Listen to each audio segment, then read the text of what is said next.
Est-ce que un jeune homme au volant d'une voiture, alors qu'il a 17 ans et qu'il n'a pas son permis, il n'a rien à faire autour de ça.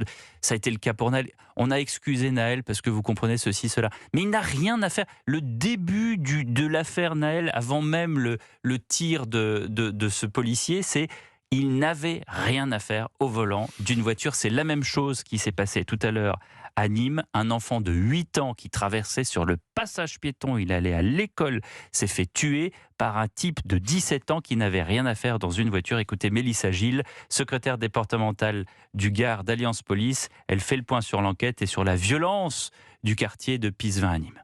On a actuellement 6 personnes en garde à vue, donc le conducteur présumé et les 5 autres qui avaient été préalablement interpellés. C'est une personne qui est défavorablement connue des services de police, que les fonctionnaires de police connaissent sur les quartiers Pisevin. Pisevin est un quartier qui est connu pour des problèmes de narcotrafiquants. Alors là, en l'occurrence, on est sur de l'homicide routier, mais il y a quelque temps, on a perdu un jeune enfant aussi qui avait pris une balle perdue, qui rentrait du cinéma avec son oncle, qui est pareil, il y avait une dizaine d'années. Donc souvent, dans ces quartiers, malheureusement, les victimes sont très jeunes. Il est important qu'on ait un renfort conséquent d'effectifs sur le département du Gard, justement pour qu'on puisse enrayer toutes ces problématiques.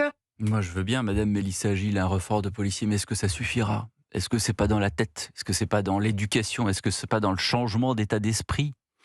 Il y a un travail phénoménal à faire qui revient à l'éducation, notamment le rôle des familles. Mais plus généralement, je reviens à ce que disait tout à l'heure Yvan Rioufol.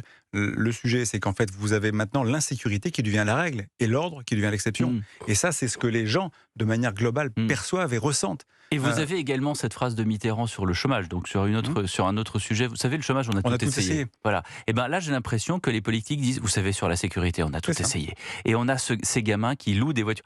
Attends, c'est fascinant. Comment un gamin de 17 ans va dans... Alors, moi, je sais pas comment ça se passe.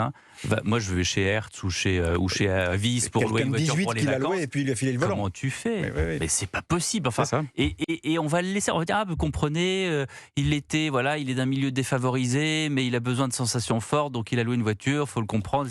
Il va prendre 10 ans de prison et il sortira dans 5 ans. Et en attendant ce soir, il y a une famille qui pleure. Voilà, et qui a perdu un enfant qui a 8 ans et qui avait un espoir de vie de, comme tout un chacun à cet âge-là, de 90 ans. Donc voilà la réalité. D'un côté, 90 ans gâchés, et puis de l'autre côté, 5 ans de prison. C'est-à-dire que c'est 2 vies gâchées. Et je ne sais même pas si ce jeune de 17 ans a conscience de ça, ou est-ce qu'il s'en fout ? Ou est-ce qu'il se dit, bah voilà, j'ai tué un gosse, qu'est-ce que vous voulez que je vous dise ? Je ne sais pas, je me mets pas à sa place, mais je n'arrive même plus à savoir ce qui est certain. Pardon, je vous en prie, Gilles. Non, mais j'ai pas de certain, c'est que la semaine dernière, il était en garde à vue.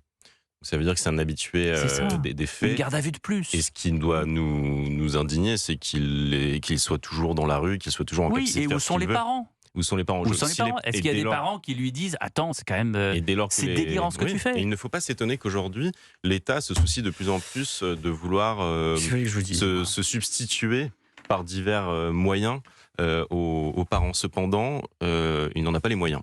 Et là est notre problème. Merci Alexandre Malafaille. Pardon de terminer l'émission sur une problématique aussi triste, mais voilà, dans le monde dans lequel on vit, et on vous le relaye sur Europe 1, parce qu'on dit la vérité sur Europe 1. Je le dis souvent. 20h56, la météo.